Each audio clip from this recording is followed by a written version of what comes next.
rock and get your point across. Latin Quarter, that's, you know, that was easy because everybody's there hanging out. You don't really get booed in Latin Quarter that much. Uptown Mike and Dave, you can get booed. Rooftop, you can get booed. You know, Apollo, you know you can get booed. I don't care how great you think you are.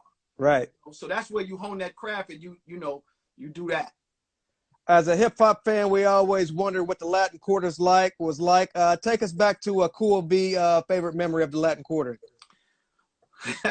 Latin Quarter, oh man, just listening to the songs, the music, Red Alert in there. You listening to the music that they're playing because now we have a record, right? So now you got one record. What you gonna make next? And all the hot stuff is being played in the party. So now you gotta observe what's hitting people in the right way. And the Latin Quarter is all different kind of music hitting at the same time. And everybody's coming with their own style. You got Milk coming from Brooklyn, whole different style. You got Super Lovers seeing them from Queens, whole nother style. You got Master of Ceremony from Uptown. You know, listen, that New Rochelle, like, it's like, listen, you got a whole Master of Ceremony and Stetson Sonic, Brooklyn. You got a big melting pot of music happening. And of course, you got Brooklyn in the house. Right. So when you drop certain records, you knew it was time for some people to get robbed. Heard a lot of those stories.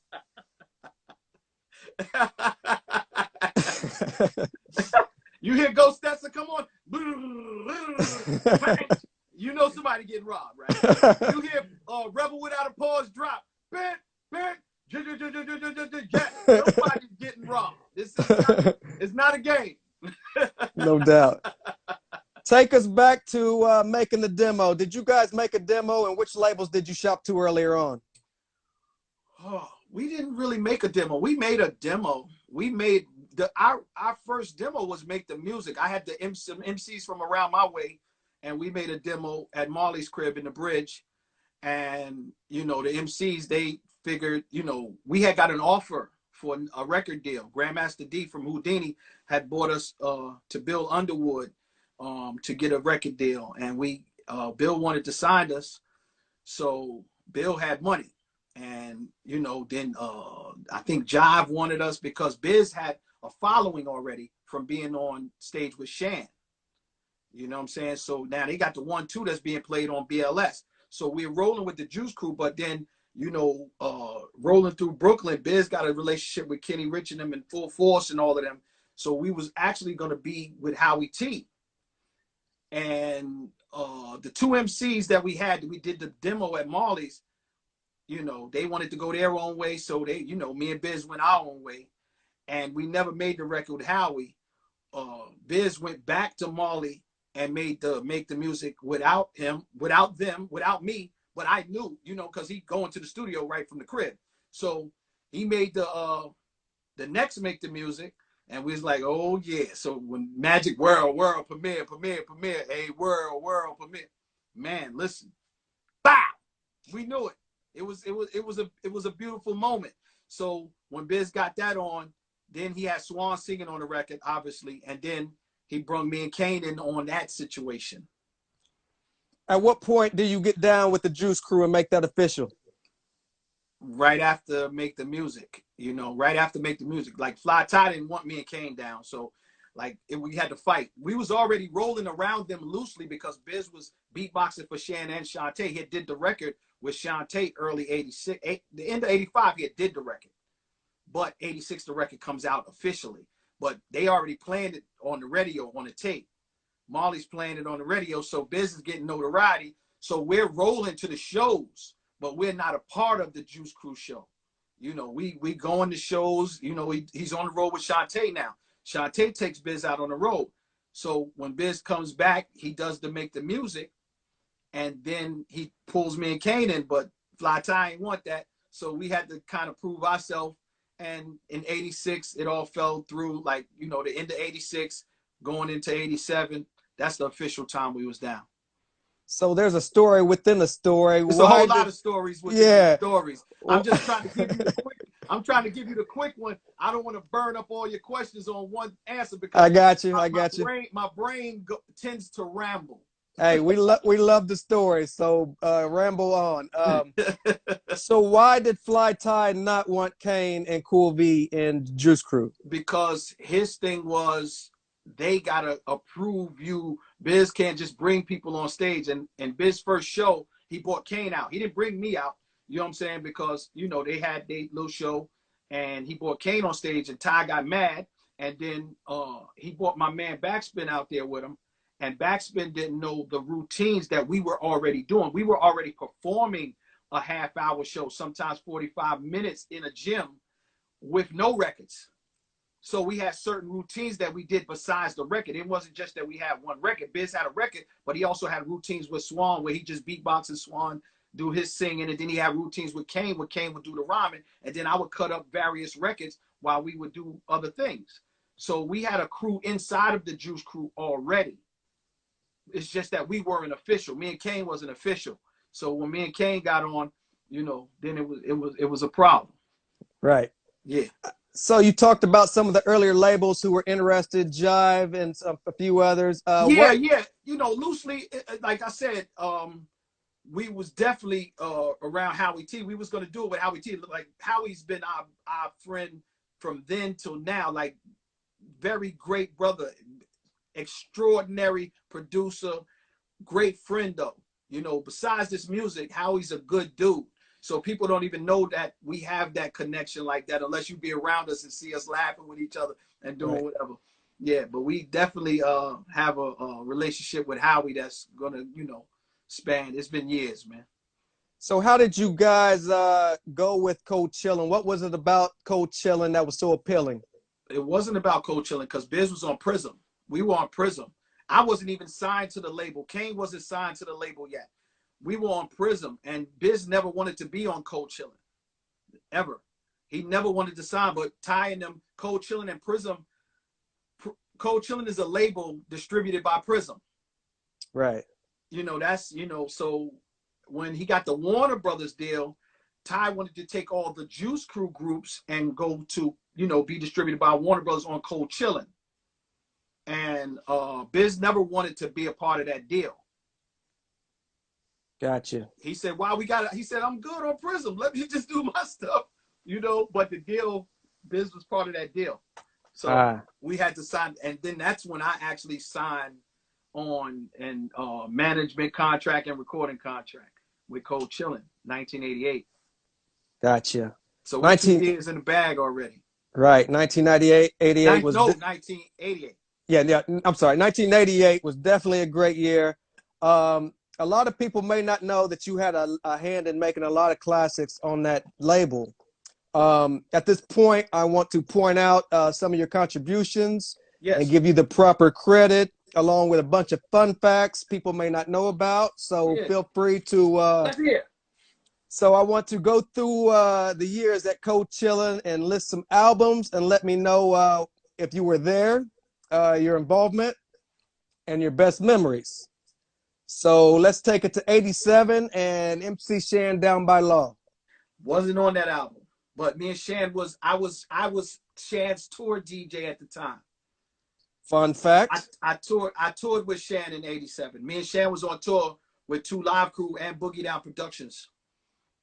I toured and we did other shows too, but that's the tour we were on, the Throw That Dick tour. I was DJing for Shan a lot at that time because I would go on the road with Shan and Shantae when Biz didn't have any shows, or when we performed together, I was the DJ for all 3. Were you around for the recording of that album at all? Nah, I just, being around Shan, just hanging out. Shan used to come pick me up in the Jeep in Jersey, and we just ride, but I didn't have anything to do with that recording of that album, nothing. But Shan was my brother, and if you read the symphony, you understand. Right. Me and Shan is forever. 1988, Biz Markie drops his debut album, Goin Off. Of course, you were part of that situation. Tell me about the creative process going into that album. That album is probably the album that everybody loves because it's all of our input is in that album. So you got Marley, you got Biz, you got Kane, you got Swan, and of course you got me. We all putting into that album. But of course on that album too, a lot of people don't know that Polo is in on that too. So like, you know, we're all in there. That's a melting pot of a lot of ideas, a lot of creative thoughts coming together. So, you know, Marley is the one that was sampling, taught us how to sample, do all of that. But we were coming into our own then too. So we had our own ideas. I had my own drum machine by that time.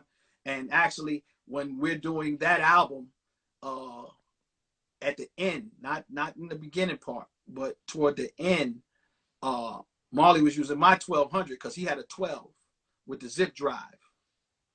Yeah. So we were doing like that. The end of that album was fun because, like I said, we started that album in '86. We didn't finish it until '88. Think about it. Right. 5 singles on there. You got Make the Music. You got Nobody Beats the Biz, Picking Boogers. Vapors. No. Nope. Picking Boogers. Biz Dance. So we got that. That's 4 records. We got 4 singles before that album comes out. Matter of fact, we still got 5 singles because Biz Goin Off came out before the album came out. So when that album drops, 5 records are out already.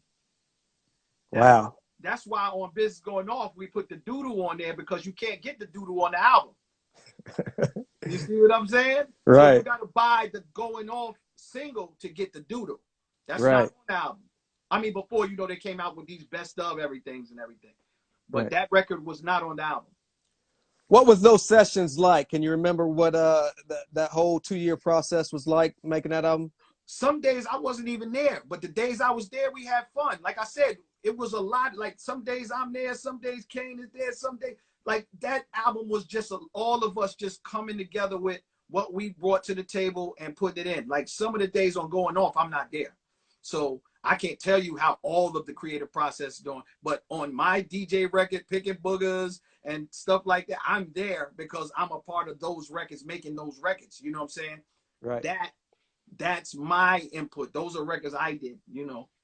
But a lot of creative input from everybody. Like Kane, you know, Kane was on top of his game right there. So our album got some of Kane at his rawest form. You know, he's not rhyming, but he's writing in a way where, you know, you have to respect it. Right. My man Hot Out the Box wants to ask, you were mentioning the song The Vapors. How did not being able to secure a job at Vocals push you to pursue your dream? Well, that's a crazy story because I had got locked up and I was on probation and they told me I had to find a job. So where else to go looking for a job but the record shop, right? Because I spent all my money there. And I went to get a job and they said, nah, Mr. Lee, no help wanted. We don't need no help, right? Now, that's the first people that own Vocals. Now, later on, I got a job at Vocals with the guy that's in the video. That's my man, Jeff.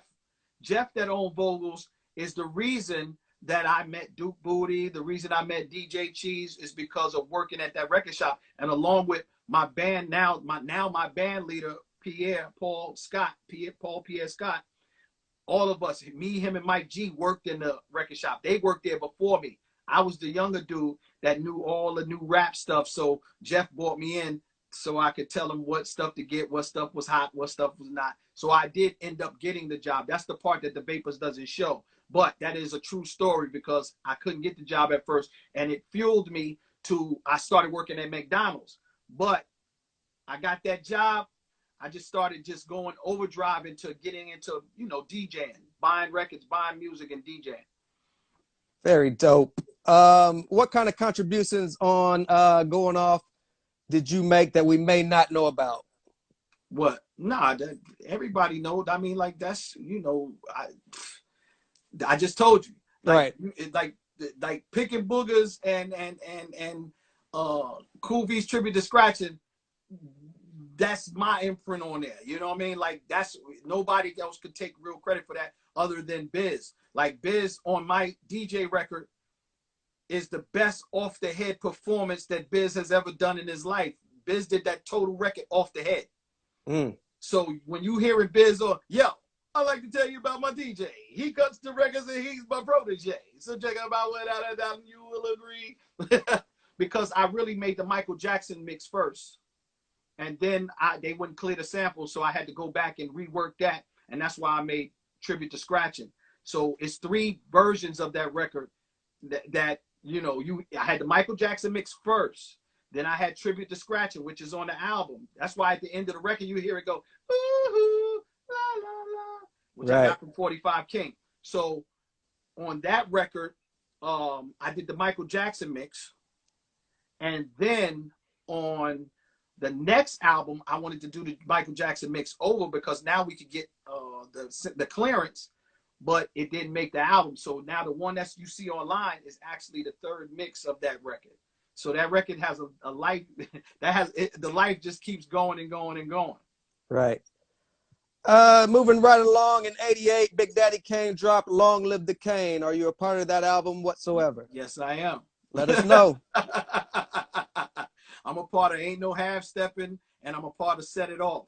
You know, and all the other stuff, like we worked on things at the house and ideas, but I can honestly say I'm in the studio with Set It Off, and I gave Kane the music for Ain't No Half Stepping the record.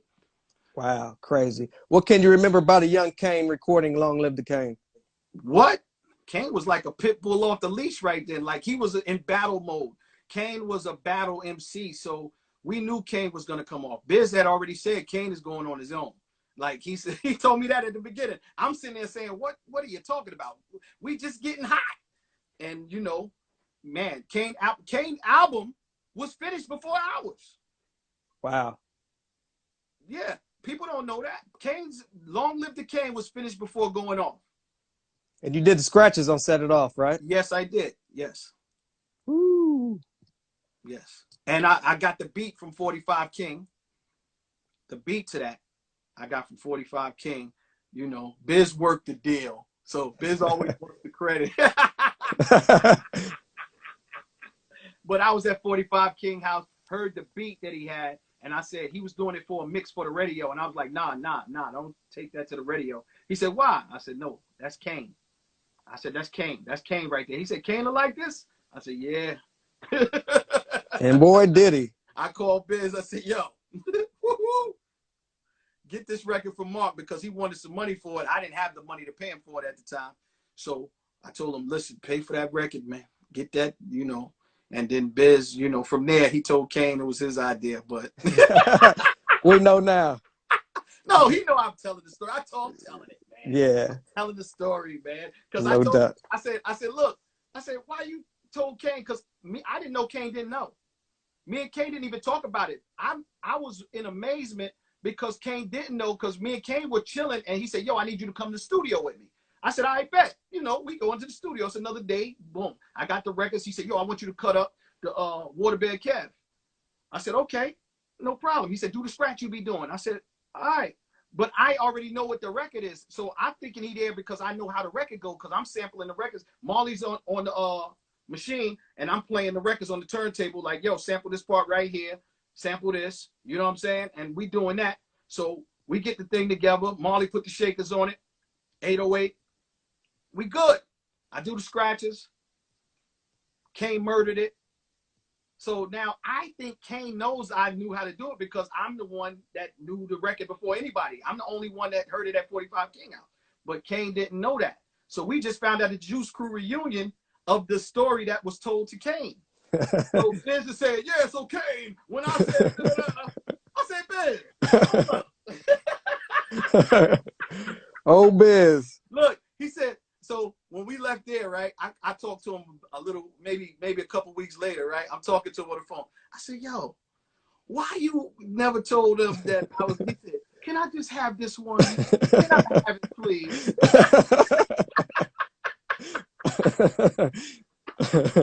Gotta love him, man. You gotta love him, man. You gotta love him. No doubt.